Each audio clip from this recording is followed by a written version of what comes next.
Coucou, j'espère que ça va bien. Et bien comme tu vois, aujourd'hui je te fais pas une vidéo facecam, je te fais une vidéo centrée sur mes mains et sur les cartes parce que je vais t'apprendre à faire un tirage de tarot en particulier. Là tu me vois allumer une bougie, c'est une bougie d'atelier Aura qui s'appelle Imbolc. Elle est constituée d'orange, cardamome, bois de santal et elle est toute jolie. Donc voilà, elle va nous accompagner sur notre petit voyage. Donc tu as dû voir le titre de la vidéo. En fait, quand on parle d'autres vies et de réincarnation, il y a une curiosité naturelle qu'on ressent sur des choses qu'on a pu vivre dans des temps beaucoup plus anciens. Et ce tirage va te servir dans une certaine mesure à satisfaire ta curiosité.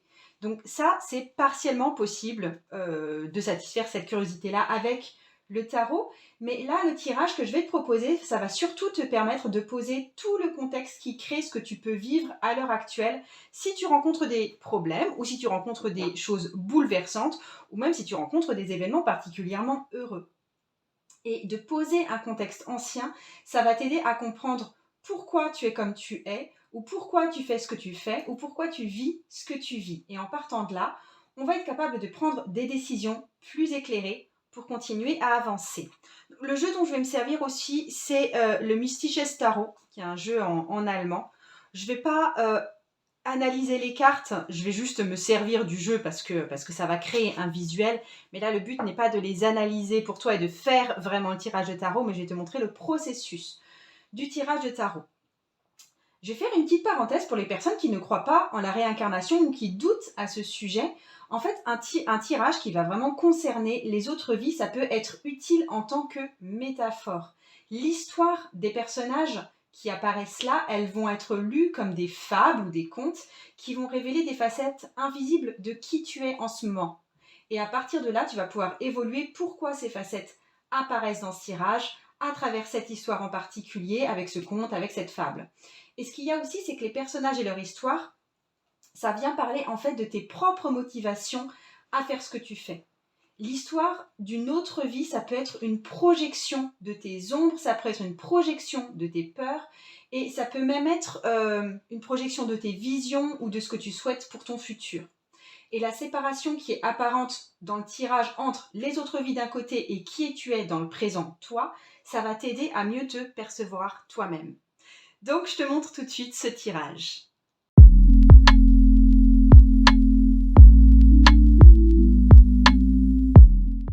Alors, le but de ce tirage, c'est du coup de trouver les réponses de pourquoi tu es là où tu en es, à travers des histoires de vie qui vont résonner avec ce que tu vis là maintenant, ou avec l'histoire d'une personne, enfin, on va laisser résonner l'histoire d'autres personnes avec qui tu es en ce moment. Il va y avoir, enfin, c'est vraiment un tirage en 4 parties que je te propose là. Dans la première partie, on va à chaque fois, sur chacune de ces 4 parties, on va tirer 3 cartes, d'accord? Oui, aussi, pour aider la mise en place, j'ai pris des cartes qui sont particulièrement faites pour ouvrir le chakra couronne et le chakra troisième œil. Bref, je tirerai à chaque fois 3 cartes. Je vais tirer tout d'abord 3 cartes que je vais placer ici pour la partie 1, puis les cartes de 4 à 6 pour la partie 2, puis les cartes de 7 à 9 encore en dessous pour la troisième partie. Et ces 3 parties, elles vont répondre en gros à la question du pourquoi au sujet de tes vies antérieures. Et pour finir, on aura une carte aussi 10, 11 et 12 que je vais poser par ici et ça va représenter le 4e temps de ce tirage. Et l'idée ici, ça va être de découvrir à travers ce tirage 2 personnages, 2 histoires de vie. En fait, ce que ce tirage va aider à révéler, c'est une vision symbolique et porteuse de sens pour toi de ce qui se passe dans ta vie en écho à d'autres vies antérieures vécues. Ok ? Alors, si aussi j'ai un autre truc à te proposer, si tu as besoin d'avoir sous les yeux le tirage, les explications, une sorte de feuille de route, je te propose un document complet où je te résume le tirage, ce qui sert aussi de fiche de prise de notes. Donc c'est un document complet, il est complètement gratuit et je te le mets en lien sous la vidéo.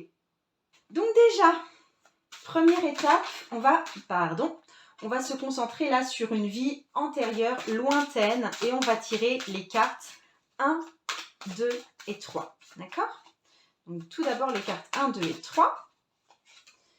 La carte 1, ici, elle va représenter cette vie intérieure lointaine, le personnage quelqu'un que tu as incarné il y a fort, fort longtemps.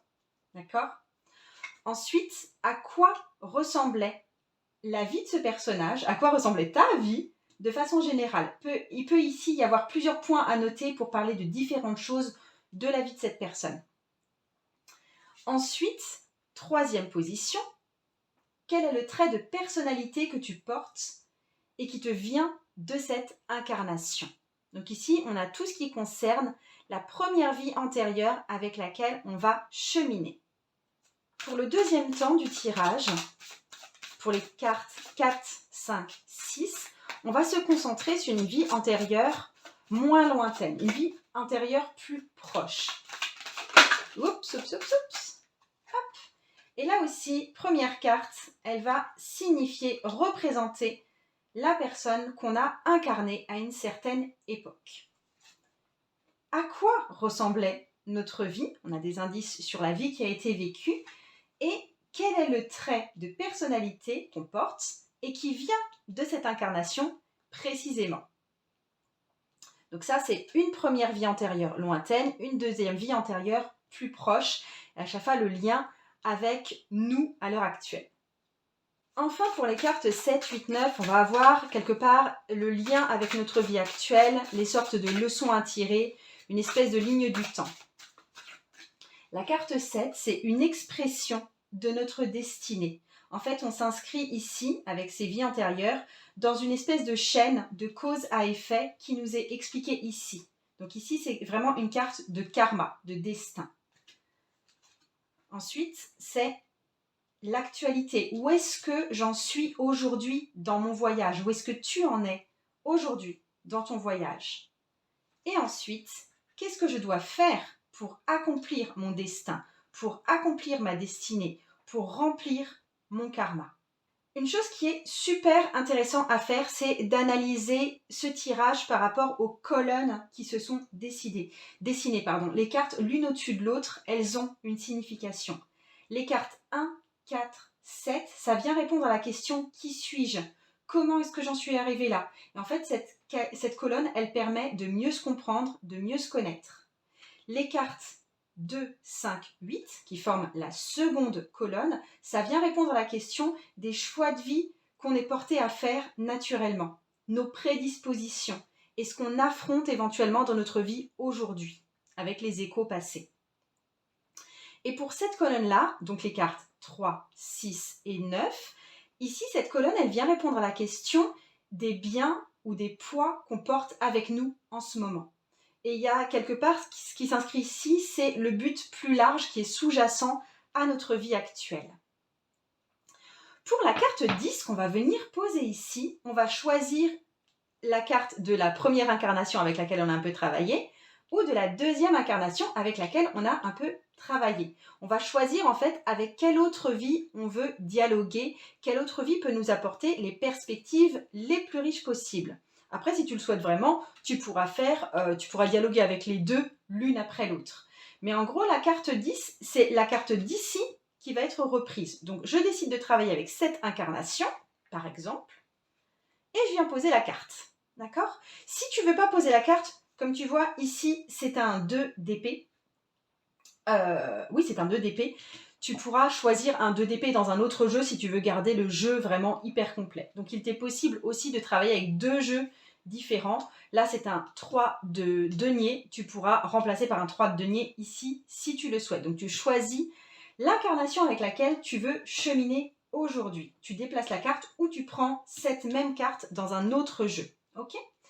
Ensuite, pour la carte 11, tu vas ouvrir ton jeu et tu vas choisir une carte dans le jeu qui va venir représenter ton état d'esprit présent et comment tu définirais ta vie actuelle. Donc là, vraiment, il s'agit de prendre son jeu en regardant les cartes et de choisir quelle carte représente le mieux, comment tu pourrais décrire ta vie et ton état d'esprit à l'heure actuelle. Donc, je vais en prendre une. On va dire que la personne se sent comme, ou que je me sens aujourd'hui comme, tiens, voilà, un 4 de coupe qui vient représenter un sentiment peut-être d'isolement. On peut imaginer ça, d'accord? Et ensuite, la dernière carte, la carte 12, va être tirée. Ce sont les causes dans ton autre vie, donc cette autre vie-là, à cet état actuel. En fait, cette carte, elle explique ce qui se passe dans la carte 11. Hop! On a une très jolie reine de bâton. En fait, les cartes 10 et 12 viennent révéler le cœur de notre identité qui produit notre état présent. Alors, je répète, hein, là, j'ai conscience que c'est un tirage très fourni, mais si toi, tu as besoin d'avoir sous les yeux le tirage avec toutes les indications, toutes les explications, une vraie feuille de route, une feuille aussi sur laquelle tu peux marquer tes impressions de façon très ordonnée, je te propose ce document vraiment complet de façon gratuite en lien sous la vidéo. Donc ici, le tirage est terminé. Alors moi, je dois t'avouer que je sais que c'est quelque chose qui peut énormément vous plaire, ce cheminement à travers les autres vies. C'est quelque chose que je pratique à titre personnel relativement rarement parce que c'est pas forcément ce qui est le plus porteur pour moi. En tout cas, c'est pas forcément mon axe principal de travail avec les cartes de tarot. Ma spécialité, c'est plutôt le travail sur notre parenté, notre lignée, sur vraiment le transgénérationnel. Et là, en fait, sur le transgénérationnel, et je me réjouis trop de ça, il y a un prochain atelier qui va être fait sur le tarot en travail transgénérationnel au sein de mon club privé, le Rendez-vous Tarologique. Je me réjouis trop de faire ça, ça m'a aussi été très demandé parce que je sais que le travail transgénérationnel avec le tarot vous botte. Donc là, ça va être un atelier où je vais donner des méthodes de travail pour contacter vraiment s'aligner, ses ancêtres et comprendre les liens qui nous lient à l'heure actuelle.